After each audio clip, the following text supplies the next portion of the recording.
Assalamualaikum warahmatullahi wabarakatuh. Innal hamdalillah nahmaduhu wa nasta'inuhu wa nastaghfiruh wa natubu ilaih wa na'udzu billahi min sururi anfusina wa min sayyiati a'malina may yahdihillahu fala mudhillalah wa may yudlilhu fala hadiyalah. Asyhadu an la ilaha illallah wahdahu la syarikalah wa asyhadu anna Muhammadan abduhu wa rasuluhu la nabiyya ba'dah. Saudaraku yang dirahmati Allah, bersyukur kepada Allah yang telah memberikan kita nikmat iman dan Islam. Salawat serta salam kita limpahkan kepada junjungan kita Nabi Allah Nabi Muhammad sallallahu alaihi wasallam. Saudaraku yang dirahmati Allah, kita punya orang tua. Orang tua ketika masih sehat, alhamdulillah, doakan terus mereka sehat. Tapi ada orang tua kita yang sudah meninggal dunia. Orang tua kita sudah tiada dan sekarang kita mempunyai tugas yang dianjurkan oleh Nabi Muhammad sallallahu alaihi wasallam sepeninggal dia, sepeninggal orang tua kita. Mari kita dengarkan hadis Nabi Muhammad sallallahu alaihi wasallam, apa saja tugas-tugas yang perlu dilakukan oleh anaknya ketika orang tuanya sudah meninggal dunia.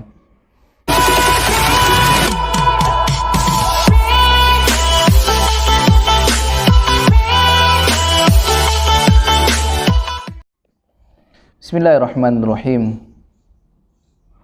Dari Abdullah bin Umar radhiyallahu anhuma berkata, aku mendengar Rasulullah sallallahu alaihi wasallam bersabda, sesungguhnya sebaik-baik amal bakti adalah seorang anak yang menjaga hubungan baik dengan kawan-kawan ayahnya sepeninggal ayahnya. Hadis riwayat Muslim, bab keutamaan menjaga hubungan baik dengan kawan-kawan ayah. Hadis nomor 6513. Saya ulangi, dari Abdullah bin Umar radhiyallahu anhuma berkata, aku mendengar Rasulullah sallallahu alaihi wasallam bersabda, sesungguhnya sebaik-baik amal bakti adalah seseorang anak yang menjaga hubungan baik dengan kawan-kawan ayahnya sepeninggal ayahnya. Hadis riwayat Muslim. Dari Abdullah bin Umar radhiyallahu anhuma berkata, aku mendengar Rasulullah sallallahu alaihi wasallam bersabda, barang siapa yang ingin menjalin hubungan dengan ayahnya yang berada dalam kuburnya, maka hendaklah ia menjalin hubungan baik dengan saudara-saudara ayahnya sepeninggalnya. Hadis riwayat Ibnu Hibban. Berkata pentahqiq isnadnya sahih, dua Romawi 157. Dari Anas bin Malik radhiyallahu anhu berkata, Rasulullah sallallahu alaihi wasallam bersabda, barang siapa yang ingin umurnya dipanjangkan dan rezekinya ditambah, maka hendaklah ia berbakti kepada orang kedua ibu bapaknya, hubungkanlah silaturahmi. Hadis riwayat Ahmad.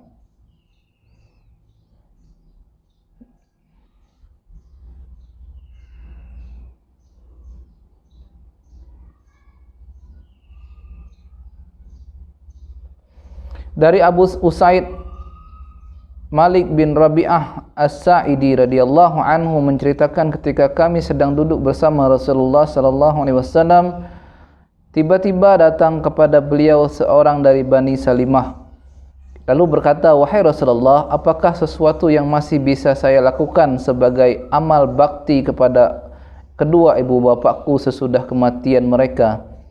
Beliau menjawab, ya, dengan melakukan salat atas nama mereka, istighfar untuk mereka, menunaikan janji mereka sepeninggal mereka, menyambung silaturahmi kepada orang-orang yang tidak dapat disambungkan kecuali melalui mereka, dan memuliakan kawan mereka. Saya ulangi, dari Abu Sa'id Malik bin Rabi'ah As-Sa'idi radhiyallahu anhu menceritakan, ketika kami sedang duduk bersama Rasulullah sallallahu alaihi wasallam, tiba-tiba datang kepada beliau seseorang dari Bani Salimah, lalu berkata, wahai Rasulullah, adakah sesuatu yang masih bisa saya lakukan sebagai amal bakti untuk kedua ibu bapakku sesudah kematian mereka? Beliau menjawab, ya, dengan melakukan salat atas nama mereka, beristighfar untuk mereka, menunaikan janji wasiat mereka sepeninggal mereka, menyambung silaturahmi kepada orang-orang yang tidak dapat disambungkan kecuali mereka, dan memuliakan kawan mereka. Hadis riwayat Abu Daud. bab tentang berbakti kepada orang tua, hadis nomor 5142. Demikianlah saudaraku yang dirahmati Allah, beberapa hadis yang bisa kita dengar mengenai pentingnya menyambung silaturahmi orang tua ketika mereka sudah meninggal dunia. Jadi orang tua kita mungkin banyak kawannya, kawan dekatnya, kerabatnya.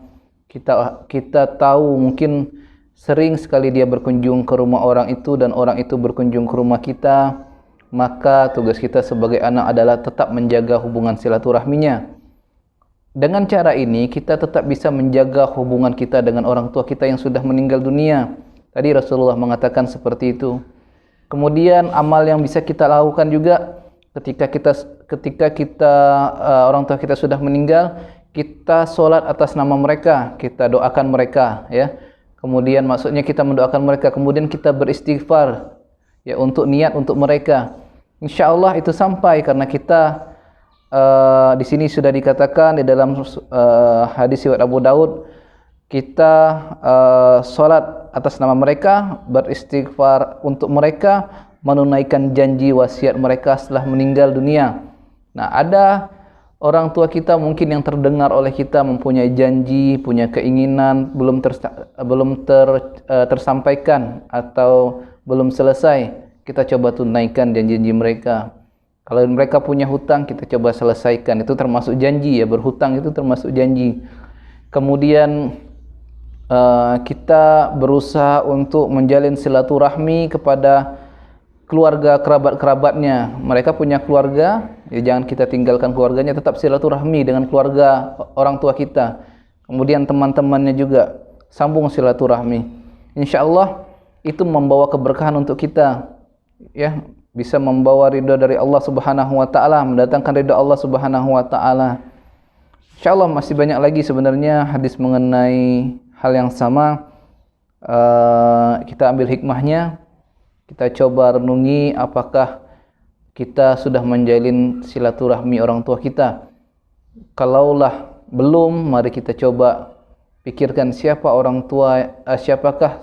sahabat-sahabat orang tua kita yang belum kita kunjungi. Karena sayang sekali mungkin orang tua kita berharap kita bisa terus menjalin silaturahmi apa yang telah mereka lakukan terdahulu, karena mereka mencintai sahabat-sahabatnya tapi terbatas karena umurnya sudah cukup, sudah selesai. Tapi tidak ada masalah, kita doakan orang tua kita menjadi ahli surga insyaallah. Kemudian orang tua kita yang sudah meninggal, termasuk orang tua saya, ayah saya sudah meninggal dunia, kita doakan mereka semua. Semoga Allah lapangkan kuburnya, amin. Semoga Allah terangkan kuburnya, digolongkan menjadi orang-orang yang soleh, jadi orang yang taat. Dan kita berdoa agar kita selamat. Selamat dari apa? Dari azab Allah, selamat dari siksa Allah, dengan cara terus menjalin silaturahmi orang tua kita yang sudah meninggal. Kenapa? Karena dengan mendatangkan cinta Allah itu insya Allah menjauhkan dari azab Allah. Semoga bermanfaat. Subhanallah bihamdihi, subhanakallah wa bihamdika, asyhadu an la ilaha illa anta, astaghfiruka wa atubu ilaik. Assalamualaikum warahmatullahi wabarakatuh.